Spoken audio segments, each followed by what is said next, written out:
Welcome to another episode of Whitetail Rendezvous, coming to you 6 days a week as we interview whitetail experts and hear their traditions and personal stories of the hunt.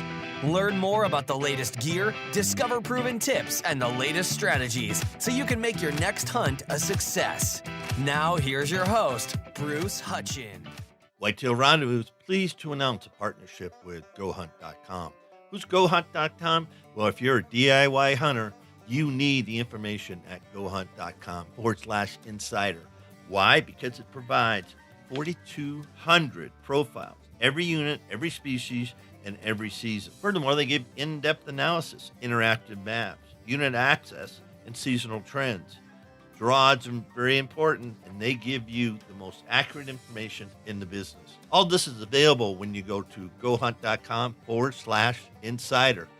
Make sure you use promo code WR when you join Insider. You'll get a $50 gift card for GoHunt.com Gear Shop. Remember, when you become a member of GoHunt.com/insider, you're going to get a $50 gift card to Go Hunt Gear Shop. What's in the gear shop? The best gear that you can buy for hunting the West. All in all, if you're hunting out West in 2018, GoHunt.com/insider is where you need to be to get all the research information. When you use promo code WR, Whitetail Rendezvous receives a small commission from GoHunt.com.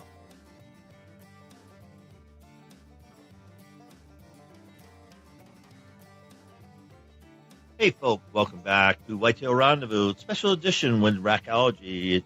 We're heading up to Eric and Jason's shop up there in Loup City, Nebraska, and this is the final segment of Food Plots, and we're going to talk about planting 365, and that kind of encompasses everything we talked about with these guys this week. And, we started off with the land management, looking at the land, getting hard eyes on it, fresh set of glasses, however you want to call it, and then figuring out where we're going to do things. And then we talked about the food plots and the seed, what they are, what they're not, and what they can't do. Now, we're going to wrap it all up into a 365-day planting and growing session, if you will. So, guys, let's bring forth some knowledge and share. And we in the break we just had, we just talked about does are stressed, and I threw in my 2 cents. The doe is bred in November 10th. She goes through December, January, February, March.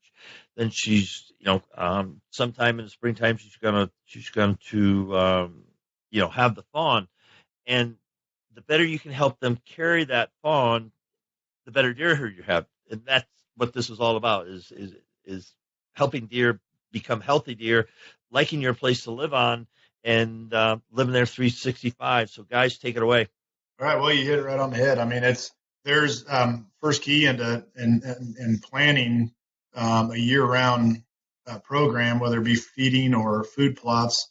When we talked about the land management, we kind of go year over year. We don't just do this year and we're done. We'll see you next year and we'll just start a new game plan. Knowing the life cycle of what you're hunting or what you want out there is very important. I mean, Jason has taught me so much with his knowledge of not only biology, but in specific with deer herd development and deer herd health.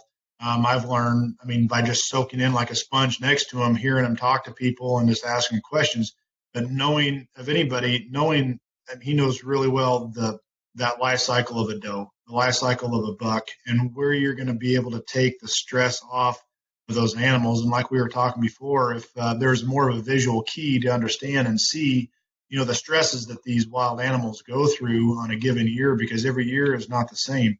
On a dry year versus a wet year versus a cold winter year where you've got 20 snowfalls and 40 inches of snow.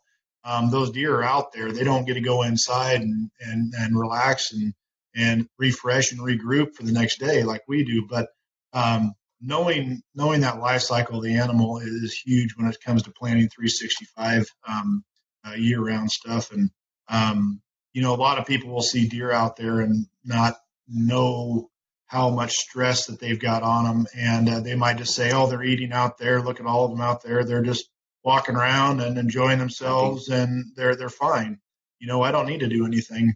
Well, looking at trail camera pictures from closer than 50 to 100 yards, you're going to start picking up, like Jason has showed me, some things to key in on, okay, is that doe, is she, I mean, she's got, what we don't know about the deer. I mean, there's a lot of times they have twins and triplets, and that's a lot of stress and vitamin and mineral and protein that doe has got to do to get to that fawn, whether it be a fawn that's a doe or a fawn that's a buck. And if you want them bucks to develop and to be their genetic potential, they need to hit the ground running, and they need to be efficient. So a lot of times the food plots and what you have on your land and water, areas that they could go in and drink on a daily basis. And then also the feed side of it, that's important to know what's out there naturally and what you could supplement them with. So I guess that's a key, a huge part. And I guess, and going into planning, like my grandpa always said, like everybody's grandpa said, I think, measure twice and cut once, or, you need to have a good Matic and Wolvik and a good garage key. And so when I asked him, I said, well, what's a Matic? Well, that's a hammer. What's a Wolvik? Well, that's a pencil. Polish. It's Polish for that. And he says, well, what's a garage key? He goes, well, that's what you open the garage with. And I said, oh, okay. Now I know. But the planning is, you got one time to do it. Just like I tell the farmers around here, they want to plant too early. They want to plant corn too early. They're looking at a calendar. When it comes to planning, I wish, when it comes to planting seeds in the ground, that we could throw the calendar away. We need to know where our soil temperatures are, and because you only have one time to do it. And if you do it a second time, it gets more expensive and less productive. You do it a third time, and it's probably not going to be productive at all, and it's going to be a lot more expensive. So you have one time to make this food plot shine. So do your homework and or call us and say, when should I plant this? Okay, where's your soil temperature? Well, I don't know. Well, you can go get a thermometer at Walmart for $1. That it's just ground thermometer. You can stick it in the ground. We're going to plant that seed, so 1 inch to 2 inches, and know exactly. Give it 5 minutes, read it. They make digital ones, so it's something real simple. Will really help you.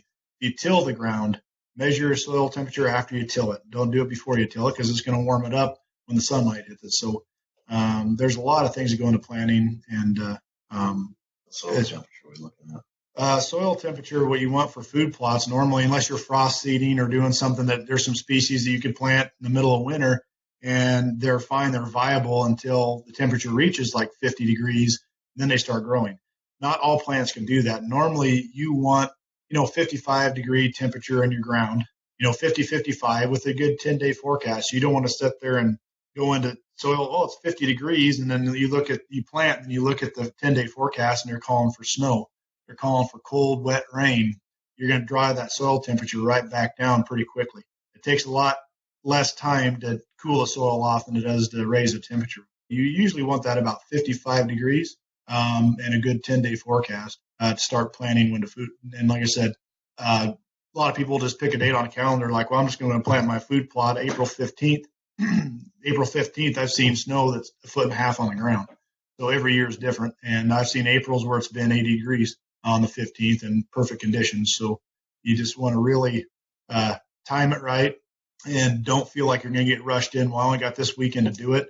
It might be worth it to try to really bust your butt and try to, if it's going to be the following weekend, it's going to be a better scenario to go into, do it that following weekend. Do what you can to do that.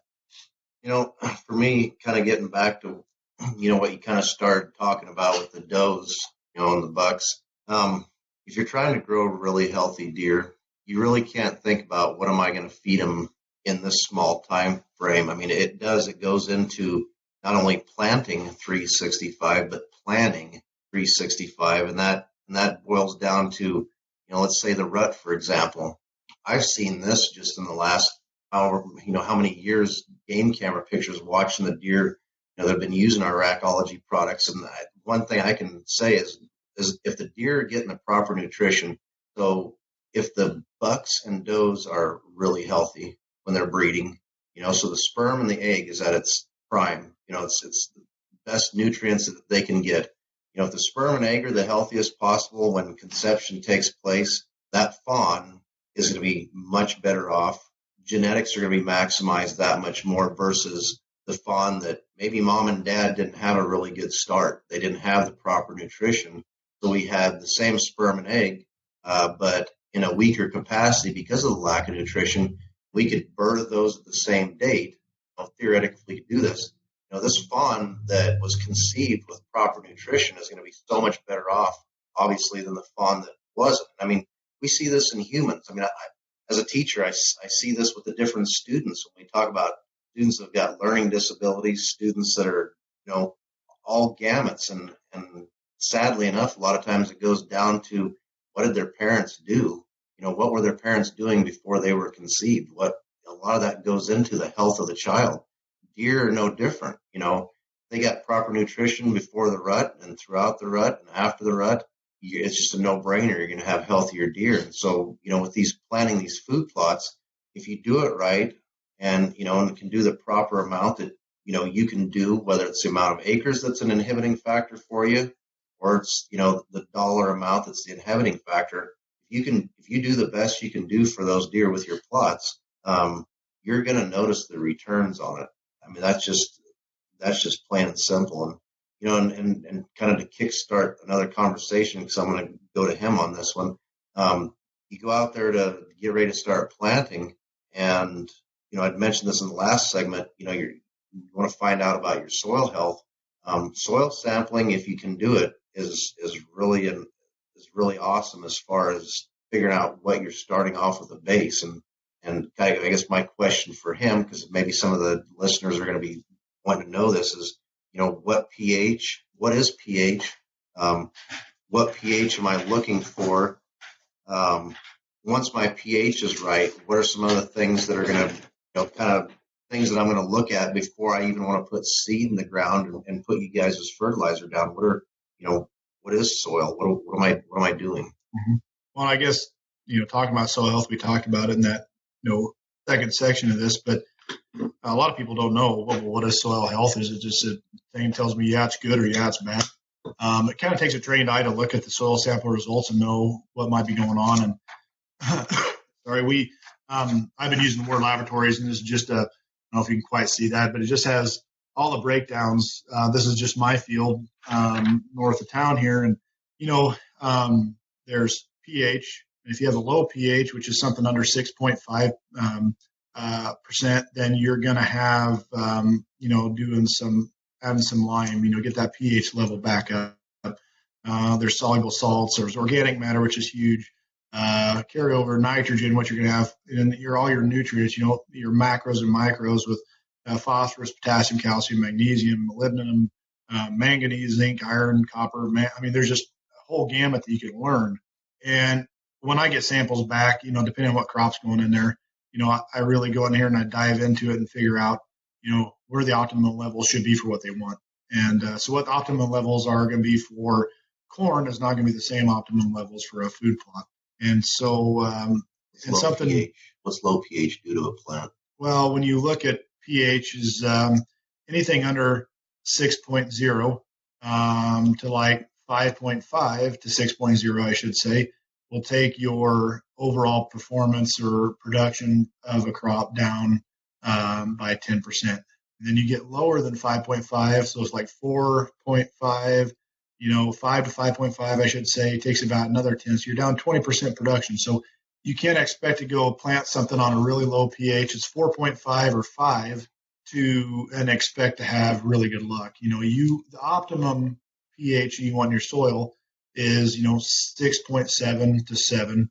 That's where you're going to have 100% potential of production, whether it be corn, food plot, or anything like that. Now, there are some species that do just fine on a more of a wide range of pHs, but you want to try to get that honed in as best as possible. Those low soil pH, is that how it hurts a plant? Is it because it inhibits nutrient uptake? Yes. Yeah, it ties up things. Low pH basically ties up some of your macros and micros, and it doesn't let the soil metabolize them and break them down as fast. And something that goes along with pH is your soil CECs, which is a sum of your cations that transfer a little particle of nitrogen from here to here, which looks like a long ways, but in the soil's eye, it's really small. So if you always thought about, well, if I put a little droplet, whether it be liquid or a granule of dry nitrogen, how does it get from there to my soil roots? Well, that a lot goes with your soil CECs, how it can transfer the broken down nitrogen from here to that root where the root intercepts it and takes it in, and that's, I'm getting probably people falling asleep here with soil health, but I guess my only thing is when it comes to the planting size, when you're planning your food plots, your soil will tell you a lot if you're going to be successful or not. A lot of times I'll go out and we'll pick 7 different spots. Hey, guys, got a quarter ground, and I'm thinking this is where we picked on our planning discovery phase of the whole thing. We pull samples there. We send them to the lab, and 2 weeks later, I call them back. I says, well, you might as well go put a big X on plot 1 and plot 5, but the other 3 we could do some work with, and they're going to be more economical. So that could be a ruling thing where if people don't take a pH or a soil test and the pH is off, a lot of times on pH you could tell by the color of the soil if you're going to have a problem or not. The more you've got really light, like a piece of paper soil, and you've got really dark soil like this mouse here. And those two are not very good. You ever say the darker the soil, the better. You want right in the mix in between a brownish to a blackish soil. That's going to have probably because if it's too dark black and it's really going to have a lot of high organic matter and peat moss, and you're just going to have, the pHs are going to be really acidic. You have a really light color soil, a really light clay looking soil, it's going to be really alkaline. It's going to be really high in pH, which can affect it just like low pH can. You get upwards of 8%, 8.5%, it's going to hinder yourself too. So what I tell in the planting phase, for $13 for one sample to send in, it's worth it. I mean, if you're going to spend $80 on or $150 on seed, why not spend $13 on a soil sample? So that's just, it goes along with, not only where should I plant it, but when you put a soil test with maybe a geographical area where you're catching the right amount of sunlight and you're getting some subsoil irrigation, or you got some good holding capacity of water in your sample, and that's just as important. And that's where tie that back into the first section of our series, land management. I mean, when you walk your land, listeners, you paid somebody to walk your land, get eyes on your land, do all this stuff. Every place you're considering putting in a food plot, spend the $13. I mean, you're already in, so you might as well go all in, and then it eliminates any questions, because you say, oh, this place right here, I can come to the backside of ridge, the wind's here, I can slip in, great place for a stand, and that's where I want the food plot, and it won't grow, as we talked earlier in the show, you're trying to grow, brassicas on dolomite, and ain't going to work. One thing I found out, though, is what could be a side detriment of that happening. I've always come to the reasoning that the plants you want to grow and thrive in an area that you don't do your homework on won't thrive, but weeds will. And so if you till up an area and you just don't think and don't do a soil sample, you till it up, you plant it, nothing comes up, something's going to have to come up, unless it's just barren soil that maybe has a much deeper issue going on.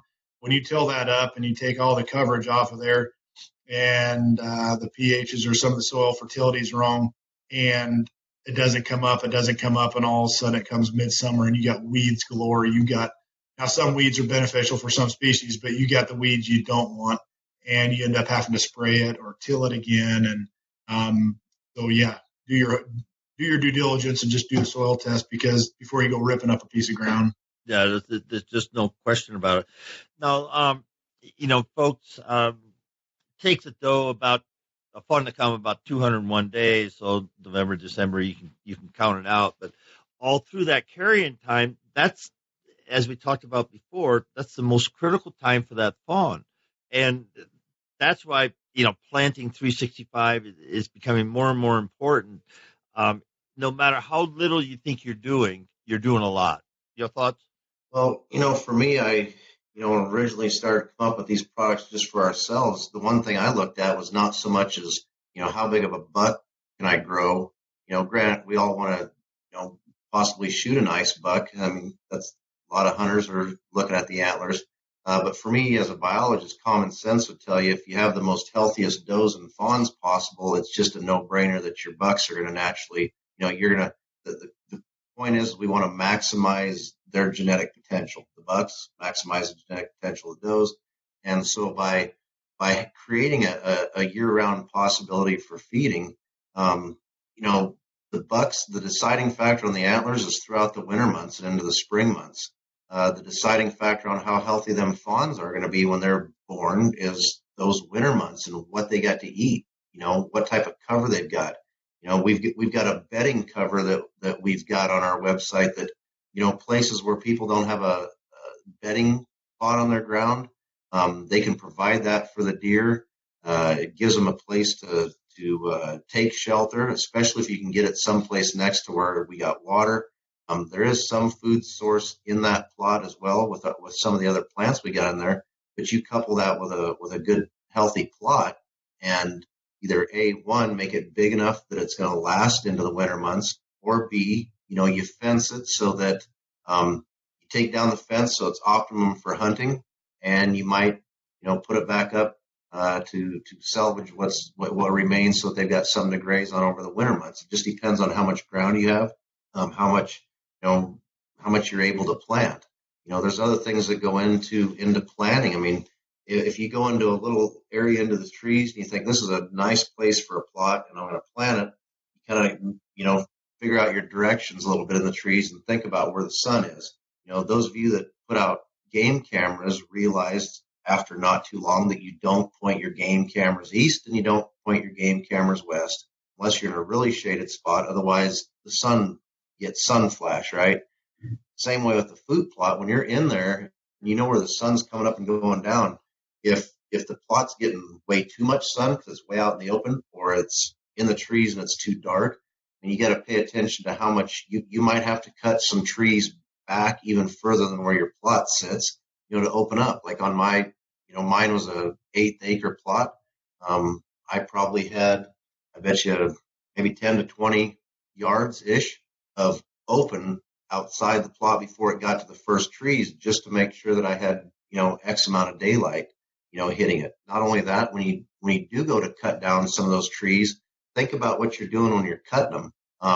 You can hinge cut them, or cut them and drag them into certain areas. The one place where we're hunting at, there's so many ways that these deer come through the trees to the plot that you can help to kind of funnel them through an area to your plot. So not only are you thinking about the deer's health when you're doing these plots, but you're also thinking about strategics as far as where these deer are going to be coming from.